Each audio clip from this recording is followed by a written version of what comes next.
اعوذ باللہ من الشیطان الرجیم بسم اللہ الرحمن الرحیم وصلی اللہ علی سیدنا محمد وآلہ الطاہرین ولعنۃ اللہ علی اعدائہم اجمعین من الآن الی قیام یوم الدین۔ بسم اللہ الرحمن الرحیم۔ قال اللہ تبارک و تعالی فی القرآن المجید وهو اصدق الصادقین وقولہ الحق۔ بسم اللہ الرحمن الرحیم۔ تمام ناظرین و سامعین اکرام کی خدمت میں سلام عرض کرتا ہوں، اور جیسا کہ آپ جانتے ہیں کہ آج سلسلہ دروس ترجمہ و تفسیر قرآن کا درس نمبر 51 ہے، درس نمبر 51۔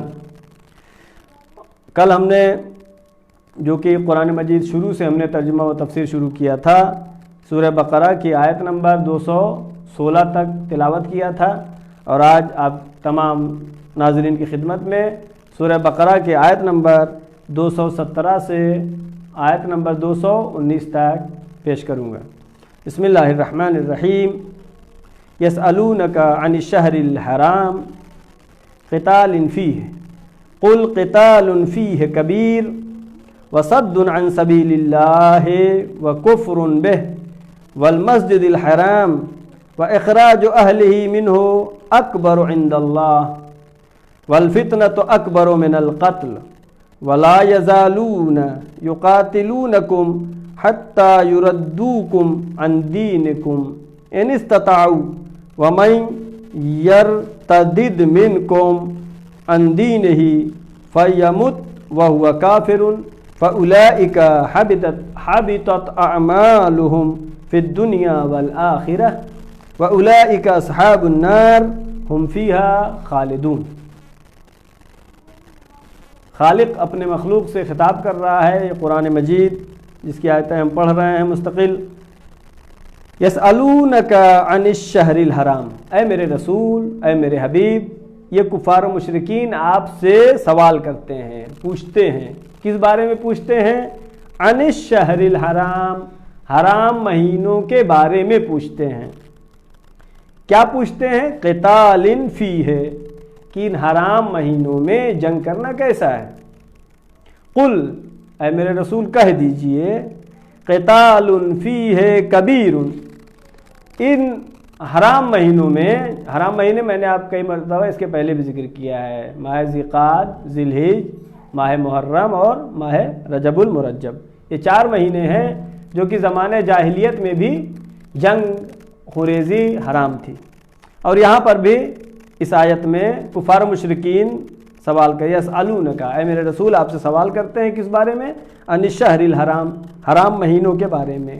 کیا سوال کرتے ہیں؟ قتال فیہ، اس میں جنگ کرنے کے بارے میں۔ قل قتال فیہ کبیر، اے میرے رسول کہہ دیجئے اس مہینوں میں جنگ کرنا، جیسا کہ پہلے تھا، اسلام نے اس کی تائید کیا ہے، اس میں گناہ کبیرہ ہے، بہت بڑا گناہ ہے۔ وصد عن سبیل اللہ، اور اللہ کے راستے کو روکنا، یعنی اللہ کے دین کے راستے کو روکنا۔ وکفر بہ، اور اللہ کا انکار کرنا۔ والمسجد الحرام، اور کسی کو مسجد حرام میں داخل ہونے سے روکنا۔ واخراج اہلہ منہ، اور مکے میں رہنے والوں کو وہاں سے نکالنا۔ اکبر عند اللہ، یہ گناہ اور ہی زیادہ بڑا ہے۔ ماہ حرام میں جنگ کا بڑا گناہ ہے، لیکن یہ گناہ اور ہی بڑا ہے کہ مسجد حرام سے کسی کو نکالنا، یا مکے سے نکالنا، یا کافر ہونا، اللہ کا انکار کرنا، یہ اور بڑا گناہ ہے۔ والفتنة اکبر من القتل، اور فتنہ برپا کرنا، لڑائی جھگڑا کے لیے، جھگڑا لگانا جسے ہمیں کہتے ہیں۔ والفتنة اکبر من القتل، فتنہ کرنا جو ہے یہ قتل سے بھی بڑھ کے ہے۔ ولا یزالون یقاتلونکم، اور یہ کفار ہمیشہ آپ سے یقاتلونکم، آپ سے قتال کریں، ہمیشہ آپ سے جنگ کرنا چاہیں گے، ہمیشہ جنگ کرتے رہیں گے۔ حتی یردوکم عن دینکم، یہاں تک کہ آپ کو آپ کے دین سے پلٹا دیں، یعنی مسلمانوں سے یہ کفار جنگ رکھیں گے یہاں تک کہ ان کے دین سے منصرف کر دیں، اس جب تک اپنے دین پہ مسلمان ہیں جب تک یہ جنگ کرتے رہیں گے۔ کب؟ ان استطاعو، اگر ان کے اندر توانائی ہو، اگر ان کے اندر استطاعت ہو، اگر ان کے اندر طاقت ہو، یہ جنگ کرتے رہیں گے۔ لیکن پھر کیا کرنا ہے مسلمانوں کو؟ وَمَن يَرْتَدِدْ مِنْكُمْ، اب اگر دباؤ میں آ کر، فشار میں آ کے مسلمانوں میں سے کوئی مرتد ہو جائے، وَمَن يَرْتَدِدْ مِنْكُمْ عَنْ دِينِهِ، جو دین سے مرتد ہو جائے، دین سے پلٹ جائے، دین سے پھر جائے، فَيَمُتْ وَهُوَ كَافِرٌ، دین سے پھر گیا مرتد ہو کر کے، وَهُوَ كَافِرٌ، تو وہ کافر کی موت مرتا ہے۔ اور جب کافر کی موت مرتا ہے تو کیا ہوتا ہے؟ فَأُولَئِكَ حَبِطَتْ أَعْمَالُهُمْ، ان کے اعمال حبط ہو جاتے ہیں۔ حبط اعمال کا مطلب کیا ہے؟ جیسے کچھ کیا ہی نہیں ہے، یعنی عمل بیکار۔ فی الدنیا والآخرہ، دنیا میں بھی ان کے اعمال حبط ہو جاتے ہیں، کس کے لیے؟ جو مرتد ہو جائے۔ آخرت میں بھی اس کے اعمال حبط ہو جاتے ہیں۔ وَأُولَئِكَ أَصْحَابُ النَّارِ، یہی جو ہے جہنم میں رہنے والے ہیں۔ ہم فیہا خالدون، یہ جہنم میں رہنے والے لوگ ہیں۔ ہم فیہا خالدون، یہ لوگ اسی میں جہنم میں ہی رہیں گے ہمیشہ۔ یہ جو آیت ہے، جیسا کہ اس کی تفسیر میں آیا ہوا ہے کہ پیغمبر اکرم حضرت محمد مصطفیٰ صلی اللہ علیہ وآلہ وسلم نے عبداللہ بن جہش کو 80 لوگوں کی، جوانوں کی ساتھ میں بھیجا ایک سریہ پہ، اور سریہ پہ گئے ہوئے تھے، اور ماہ رجب کی آخری تاریخیں تھیں۔ ان لوگوں کو پتہ نہیں چلا کہ ماہ رجب شروع ہونے والا تھا، ماہ رجب ابھی شروع نہیں ہوا تھا، اور سریہ پہ گئے ہوئے تھے۔ اور اس میں جب اختلاف ہوا کفار و مشرکین سے، تو یہ مسلمان گئے تھے، ان کے درمیان میں، یا بعض روایتوں کے مطابق کوئی خط لے کر کے بھیجا تھا، بہرحال کچھ بھی تھا، یہ مسلمان گئے ہوئے تھے، کفار و مسلمانوں میں جھگڑا ہوا، لڑائی ہوئی، جنگ ہوئی، جس میں ایک کافر کا قتل ہو گیا۔ اب جب قتل ہو گیا تو اب یہ کفار و مشرکین نے پروپیگنڈا کرنا شروع کیا کہ یہ ہیں مسلمان، یہ ہیں اسلام کے ماننے والے، حرام مہینوں کا بھی انہوں نے خیال نہیں کیا، ایک آدمی کو قتل کر دیا۔ جب یہ بات پیغمبر اکرم کے پاس آئی، اور پیغمبر نے ان کو بلایا کہ تم لوگوں نے ایسا کیوں کیا؟ تو انہوں نے کہا یا رسول اللہ، ہمیں نہیں معلوم تھا کہ چاند 29 کا ہی ہو گیا اور ماہ رجب شروع ہو گیا۔ اگر معلوم ہوتا کہ حرام مہینہ شروع ہو گیا ہے، محترم مہینہ شروع ہو گیا ہے، تو پھر ہم اس سے باز آ جاتے ہیں، لیکن ہم کو چونکہ معلوم نہیں تھا، اس لیے ہم سے یہ غلطی ہوئی ہے۔ لہذا پیغمبر نے حکم دیا کہ جو بھی ان کا مال تم نے لیا ہے واپس کرو، جو قیدی بنائے ہیں ان قیدیوں کو آزاد کرو۔ لہذا اسی مطلب کی طرف قرآن مجید میں یہ اشارہ ہوا ہے، یسألونک عن الشہر الحرام، آپ سے سوال کرتے ہیں شہر حرام کے بارے میں کہ اس میں جنگ حرام ہے یا حلال ہے، جائز ہے یا ناجائز ہے۔ تو کیا ہے؟ اسلام نے پہلے یہ کہا کہ ماہ حرام میں بھی جنگ جائز نہیں ہے۔ یہ البتہ جو اصحاب گئے تھے جنگ کے لیے، ان کے تاریخ نہ معلوم ہونے کی وجہ سے یہ ایک قتل پیش آیا ہے۔ لیکن آگے آیت کیا کہتی ہے کہ شہر حرام میں ہو گیا، قل قتال فیہ کبیر، اس میں جنگ کرنا کیا ہے؟ بہت بڑا گناہ ہے۔ وصد عن سبیل اللہ، لیکن اس سے بڑا گناہ کیا ہے؟ صد عن سبیل اللہ، اللہ کے راستے کو روکنا یہ اور بڑا گناہ ہے۔ وکفر، اللہ کا انکار کرنا یہ تو اور بڑا گناہ ہے۔ والمسجد الحرام، اور مسجد حرام سے روکنا کسی کو، واخراج اہلہ، اور جو مکے کے رہنے والے ہیں ان کو مکے سے نکالنا، یہ کیا ہے؟ یہ اور بڑا گناہ۔ یعنی تم اگر ہم سے یہ کہہ رہے ہو کہ ہمارے اصحاب کی وجہ سے حرام مہینے میں ایک آدمی کا جو کہ غیر عمدی تھا قتل ہو گیا ہے تو بڑا گناہ کہہ رہے ہو، تو یہ جو تم نے انجام دیا ہے، مسلمانوں کو اتنا ظلم کیا کہ حبشہ کی طرف ہجرت کرنا پڑا، مکے سے مدینے کو ہجرت کرنا پڑا، یہ اور ہی بڑا گناہ ہے۔ حبطت اعمالہم، آیت کیا کہہ رہی ہے؟ وہ کہ جو مرتد ہو جائیں، دین سے پلٹ جائیں، فیمت، اور اس پر مر جائیں، وہ کافر کی موت مرتا ہے۔ وَأُولَئِكَ حَبِطَ کافر فَأُولَئِكَ حَبِطَتْ أَعْمَالُهُمْ، اس کے اعمال حبط ہو جاتے ہیں. حبط یعنی ختم ہو جاتے ہیں بالکل.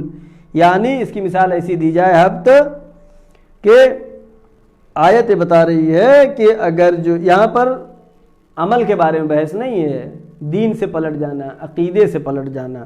اگر عقیدہ صحیح نہیں ہے تو عمل کچھ بھی نہیں ہے. لہذا پہلے عقیدے کا صحیح ہونا ضروری ہے. یعنی ایمان اور عقیدہ اصل ہے. اگر ایمان ختم تو پھر تمام عمل صالح جو بھی کیا ہے وہ بھی ختم ہو جائے گا. اس کی مثال اس طرح دی جا سکتی ہے کہ مثلا ایک برتن میں پانی ہو اور سوراخ ہو جائے، پانی بہہ جائے. تو برتن کیا ہے؟ برتن سمجھے ایمان. اب اگر ایمان نہیں، یعنی برتن میں سوراخ ہو گیا تو کیا پانی بچے گا؟ پانی نہیں بچے گا. اسی طریقے سے اگر ایمان نہیں ہے، عقیدہ نہیں ہے قیامت پر، اللہ پر، رسول پر، امام پر، تو پھر وہ اسی طریقے سے ہے کہ اس کے عمل جو ہیں بیکار ہو جائیں گے. لہذا اگر عقیدہ نہیں ہے تو پھر عمل بھی تمام کے تمام حبطت اعمالہم، ان کے عمل حبط ہو جائیں گے، ختم ہو جائیں گے. اب آگے ہے آیت نمبر 117، آیت نمبر 118. آیت نمبر 117 ہم نے پڑھا ہے، 118. ان الذین آمنوا والذین جاہدوا فی سبیل اللہ اولئک یرجون رحمت اللہ واللہ غفور الرحیم. ان الذین، بے شک وہ لوگ کہ جو آمنوا، ایمان لائے، والذین ہاجروا، اور ایمان لانے کے ساتھ ساتھ انہوں نے ہجرت کیا، وجاہدوا، اور انہوں نے اللہ کی راہ میں جہاد کیا، وجاہدوا فی سبیل اللہ، اللہ کے راستے میں، اللہ کی راہ میں جہاد کیا. اولئک یرجون رحمت اللہ، یہ وہ لوگ ہیں جو اللہ کی رحمت کے امیدوار ہیں. یعنی اللہ کے رحمت کی اگر امیدوار ہونا ہے تو کیا کرنا ہوگا؟ ایمان پہلی شرط، اگر ہجرت کی ضرورت پڑے تو ہجرت دوسری شرط، وجاہدوا، اگر جہاد واجب ہو جائے تو جہاد کرنا اللہ کے راستے میں. ایسا جہاد نہیں جو کہ آج کے زمانے میں القاعدہ والے کر رہے ہیں، داعش والے کر رہے ہیں، طالبان والے جہاد جہاد کہہ رہے ہیں، امت مسلمان کو، بے گناہوں کو، عورتوں کو، بچوں کا قتل عام کر رہے ہیں. یہ جہاد نہیں ہے، یہ دین اسلام کو بدنام کرنے کے لیے ہے. یہ غلط فکر ہے. اسلام کو بدنام کرنے کی یہ بہت بڑی سازش ہے. جہاد فی سبیل اللہ، اللہ کے راستے میں جہاد، گناہ کے لیے جہاد نہیں. اللہ کے راستے میں جہاد اگر کرے، وجاہدوا فی سبیل اللہ اولئک یرجون رحمت اللہ، یہ وہ ہیں جو امیدوار ہوتے ہیں اللہ کی رحمت کے. واللہ غفور الرحیم، اللہ بخشنے والا بھی ہے اور رحم کرنے والا بھی ہے. تو رحمت کس کے لیے ہے؟ جو عمل کیے ہو. اگر عمل، کلاس میں جو بچہ گیا ہی اور وہ امید رکھے کہ اس کو ایگزام میں پاس کر دیا جائے تو اس کو یہ امید کی بیجا امید ہے. یہ اگر کوئی عمل ہی نہیں کیا ہے پھر سوچیں کہ اہل بیت ہماری شفاعت کریں گے اور ہم محبت کا دم بھرتے ہیں. حالانکہ محبت کا تقاضا یہ ہے کہ ہم ہر وہ کام کریں جو وہ پسند کرتے ہیں، ہر اس کام سے رکیں جس سے اہل بیت ناخوش ہوتے ہیں. کہیں کہ نہیں ہم تو مولا کے ماننے والے ہیں، کوئی عمل کرے نہ کریں جنت میں چلے جائیں گے، تو یہ خیال خام ہے. اس کی مثال ایسے ہی ہے کہ کلاس میں گئے نہیں ہو چاہے پاس ہو جائے، نہیں، کلاس میں جاؤ، پڑھو محنت سے، ایک آدھ نمبر کم پڑ گیا تو پھر اہل بیت شفاعت ضرور کریں گے. لہذا امید کرنا، صرف آدمی کو امید لگانا کسی چیز کا بغیر عمل کے، یہ غلط ہے. اللہ نے نظام کائنات ایسا ہی بنایا ہے. کوئی سوچے ہم پیسے والے ہو جائیں محنت نہ کرنا پڑے، ایسا نہیں ہو سکتا ہے. نظام کائنات ہے کے ساتھ امید کرنا، دعا کرنا، یہ کوئی یہ سوچ عمل کے نہ دنیا میں کامیابی والی ہے اور نہ ہی آخرت میں. ایمان لائے، ہاجرو، ہجرت کرے، جاہدو، اگر یہ تین چیزیں پائی جا رہی ہیں تو اس کو رحمت خدا کی امید کرنا چاہیے. اب آیت نمبر آج کے اس درس کی آخری آیت، آیت نمبر 219. یسألونک عن الخمر والمیسر قل فیہما اثم کبیر ومنافع للناس واسمہما اکبر من نفعہما ویسألونک ماذا ينفقون قل العفو كذلك يبين الله لكم الآيات لعلكم تتفکرون. ترجمہ یہ ہے یسألونک عن الخمر والمیسر، اے میرے رسول یہ لوگ آپ سے سوال کرتے ہیں، خمر مانے شراب، میسر مانے جوا. یسألونک عن الخمر والمیسر، شراب اور جوئے کے بارے میں سوال کرتے ہیں. قل فیہما اثم کبیر، اے میرے رسول کہہ دیجئے کہ ان دونوں میں بہت بڑا گناہ ہے. شراب میں بھی بہت بڑا گناہ ہے اور جوا میں بھی بہت بڑا گناہ ہے. اسم کبیر ومنافع للناس، اس میں تھوڑا سا لوگوں کا فائدہ ہے. یہ قرآن ہے، کتاب الہی ہے، جو ہے وہ پوری بتاتی ہے. ایسا نہیں کہ بس یہ آدھی وہ آدھی نہیں. کہا کہ شراب میں اور جوئے میں کیا ہے؟ اثم کبیر، بہت بڑا گناہ ہے، بہت بڑا نقصان ہے. گناہ ہے، نقصان ہے، مترادف ہے. ومنافع للناس، تھوڑا سا فائدہ ہے اس میں، اس کی وضاحت کروں گا. وَإِثْمُهُمَا أَكْبَرُ مِن نَّفْعِهِمَا، آیت تاکید کر رہی ہے. وَإِثْمُهُمَا، ان دونوں کے گناہ، ان دونوں کے نقصان، اکبر من نفعہما، ان کے فائدے سے بہت بڑا ہے. یعنی نقصان اس کا بہت زیادہ ہے، فائدہ تھوڑا سا ہے، ناچیز فائدہ ہے. وَيَسْأَلُونَكَ مَاذَا يُنْفِقُونَ، اور یہ بھی سوال کرتے ہیں کہ انفاق کیا کریں، کیا دیں اللہ کے راہ میں، کیا خرچ کریں. قُلْ الْعَفْوَ، اے میرے رسول کہہ دیجئے کہ عفو خرچ کریں. عفو یعنی جو مال تمہارا بچ گیا ہے، اضافی ہے نا کہ اپنا پیٹ کاٹ کر کے کسی کی مدد کرنے جاؤ، اپنا سب کچھ دے ڈالو. وہ ائمہ کی سیرت ہے جو بلند درجے پہ تھے، پہلے درجے کے بارے میں بات ہو رہی ہے. کیا ہے؟ قل العفو، ان سے کہہ دیجئے کہ کیا انفاق کریں، عفو کریں، یعنی جو چیز مقدار اضافی ہے وہ دیں. یا پھر بعض لغات میں عفو یعنی بہترین مال، یعنی جب دینا ہے تو اچھا والا دو. کذالک یبین اللہ لکم الآیات، اللہ اسی طریقے سے اپنی آیتوں کو بیان کرتا ہے. لعلکم تتفکرون، تاکہ تم تھوڑا سمجھو، بوجھو، غور و فکر کرو. لہذا آیت میں جو ایک چیز آئی تھی کہ یہ جوا اور شراب منافع للناس، قل فیہما اثم کبیر، اس میں بہت بڑا نقصان ہے، بہت بڑا گناہ ہے. وہ منافع للناس، اور تھوڑا سا فائدہ ہے. تو نقصان کیا ہے، فائدہ کیا ہے؟ دیکھیے اس میں جو ہے جیسے شراب تیار ہوتی ہے تو شراب تیار ہونے کے لیے انگور کی شراب مثلا بنتی ہے، کسی چیز کی بنتی ہے، وہ چیز بوئی جاتی ہے تو کسان اس کو بوتا ہے، اس کو بیچتا ہے، اس کو کچھ پیسے ملتے ہیں. یہ کم منافع کی بات ہو رہی ہے. فائدہ کم ہے لیکن نقصان زیادہ ہے. فائدہ کم کیا ہے؟ اور چیز میں استعمال ہو سکتا تھا وہ. اب اگر اس کی انگور کی شراب بنتی ہے تو اس کسان کا فائدہ ہوگا، جو وہاں سے کھیت سے فیکٹری تک لائے گا اس کو بھی کچھ ملے گا، جو وہاں پہ کام کرے گا اس کو بھی کچھ ملے گا. اور پھر گورنمنٹ کو فائدہ ہوگا، گورنمنٹ اس پہ ٹیکس لیتی ہے زیادہ. شراب بن رہی ہے تو منافع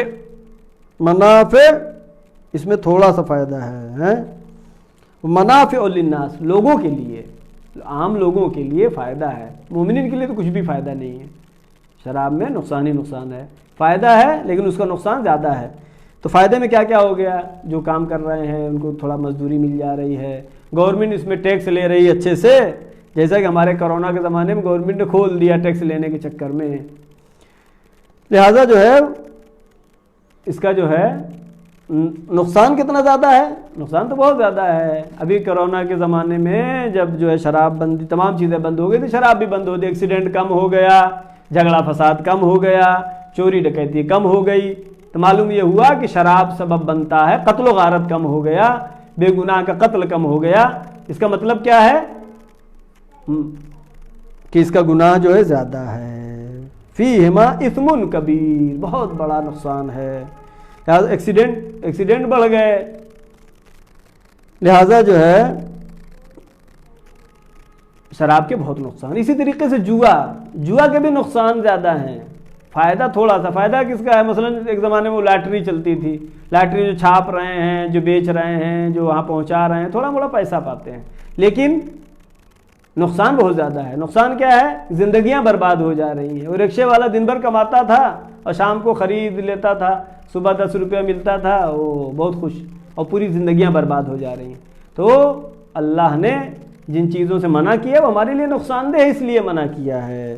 لہذا کہا کہ اس میں نقصان زیادہ ہے، فائدہ بہت تھوڑا سا ہے، جوا اور شراب میں. اب بہت سے ممالک ہیں جو اسلامی نہیں ہیں، لیکن وہاں پر بھی قمار جسے کہتے ہیں، جوا کو حکومتیں منع کر رہی ہیں، روک رہی ہیں.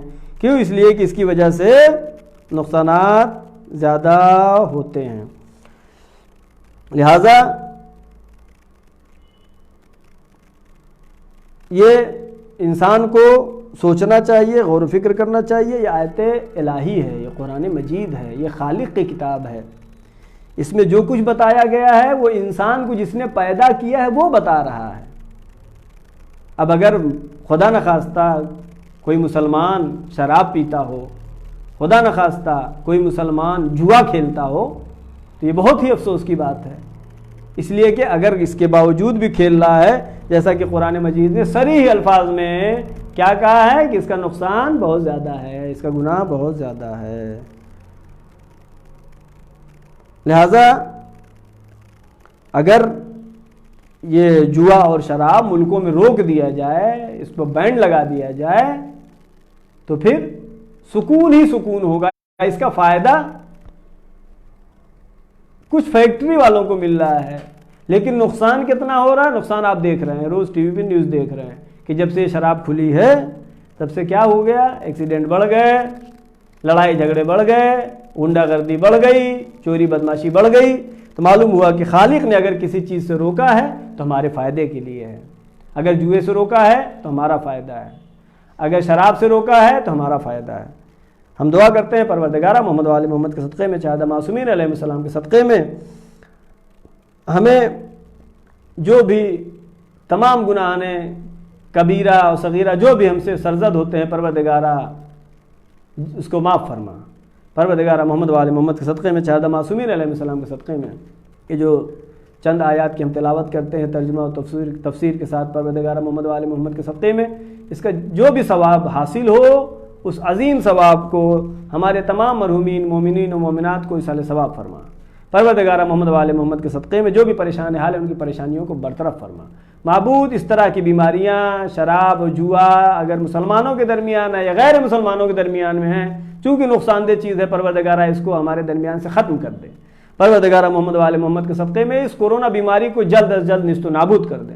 پروردگارہ محمد و آل محمد کے صدقے میں جو بھی پریشان حال ہے ان کی پریشانیوں کو برطرف فرما. جو مریض ہیں ان کو شفاء کامل و عاجل عطا فرما. پروردگارہ محمد و آل محمد کے صدقے میں پرچم اسلام کو سربلند فرما. معبود پرچم کفر و نفاق کو سرنگو فرما. پروردگارہ محمد و آل محمد کے صدقے میں امام زمانہ کے ظہور میں تعجیل فرما. ہم سب کو ان کے یاور و انصار میں شمار فرما. وآخر الدعوانا ان الحمدللہ رب العالمین. والسلام علیکم ورحمۃ اللہ وبرکاتہ.